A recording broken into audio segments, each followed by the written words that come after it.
Ethiopia पहुंचे प्रधानमंत्री नरेंद्र मोदी का शानदार स्वागत किया गया। इथोपिया ने प्रधानमंत्री मोदी को अपना सर्वोच्च सम्मान द ग्रेट ऑनर निशान ऑफ इथोपिया से सम्मानित किया।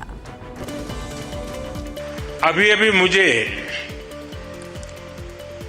ग्रेट ऑनर निशान ऑफ इथोपिया के रूप में इस देश का सर्वोच्च सम्मान प्रदान किया गया है।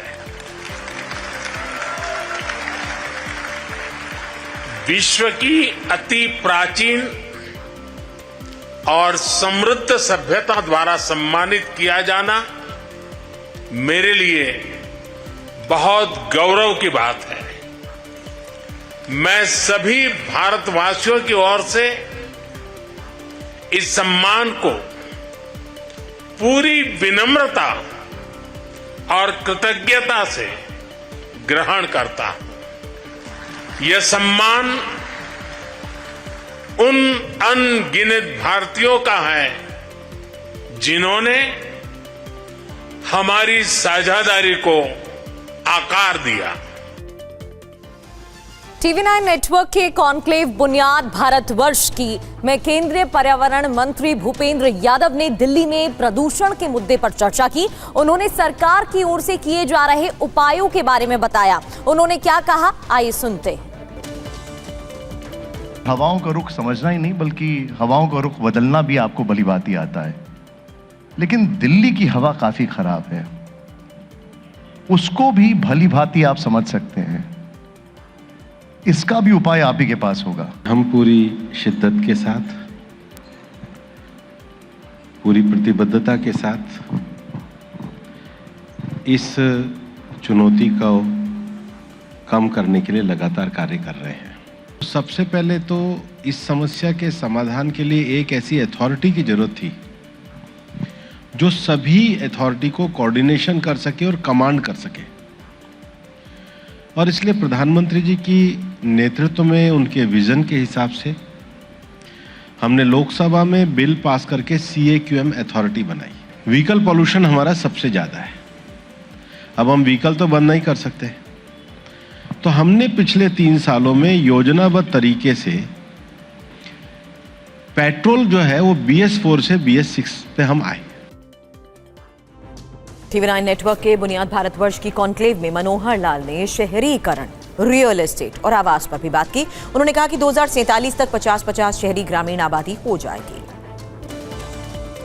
भारत जो कृषि प्रधान देश रहा, जिसके बारे में ये कहा जाता रहा कि भारत की आत्मा तो गांव में बसती है, अब बड़ी तेजी से शहरीकरण हो रहा है। तो भारत अपनी वो पहचान कायम रखते हुए अपना ये रूपांतरण कर रहा है या पहचान भी बदलती जा रही है? याद है मुझे कि 70s में हम देखा करते थे कि 20% शहरी आबादी थी, 80% ग्रामीण थी। आज एकदम तेजी से अर्बनाइजेशन हो रहा है। आज लगभग 40% मैं कह सकता हूं कि शहरी आबादी हो गई है एकदम डबल, और 60% शेयर जो है ग्रामीण का रह गया, जो आगे और लगातार बढ़ेगा। 1947 तक ऐसा माना जाता है कि ये 40% का 50% हो जाएगा। 47 में हम 50-50 क्रॉस कर जाएंगे। तो इसलिए शहरीकरण जब बढ़ रहा है तो हमें गांव के साथ साथ शहरों का भी उसी प्रकार से ध्यान रखना पड़ेगा। विकास के नाते हर दृष्टि से जो जो आवश्यकता मूलभूत है उसको कैसे पूरा किया जाए, उसमें इंफ्रास्ट्रक्चर जो है उसका अपना एक बहुत बड़ा महत्व है। और IPL 2026 के लिए ऑक्शन जारी है। अमेठी के रहने वाले प्रशांत वीर की सबसे महंगी 14 करोड़ 20 लाख की बोली लगी है। वहीं बारामूला के रहने वाले आकिब को 8 करोड़ 40 लाख रुपए मिले हैं। ये IPL में सबसे महंगे खिलाड़ी के रूप में बोली लगने वाले प्रशांत वीर का घर है। यहाँ प्रशांत के माता पिता और गांव के लोग टकटकी लगाए उस पल का इंतजार कर रहे थे। वीडियो कॉल पर IPL की बोली लग रही थी, तभी ऑक्शन में प्रशांत वीर को 14 करोड़ 20 लाख की बोली लगाकर चेन्नई सुपर किंग ने अपनी टीम का हिस्सा बनाया है।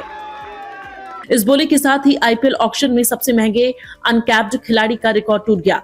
खबर सुनते ही घर के सभी लोग भावुक हो गए, खुशी से झूम उठे। बेटे की सफलता के बाद घर पर जश्न का माहौल है।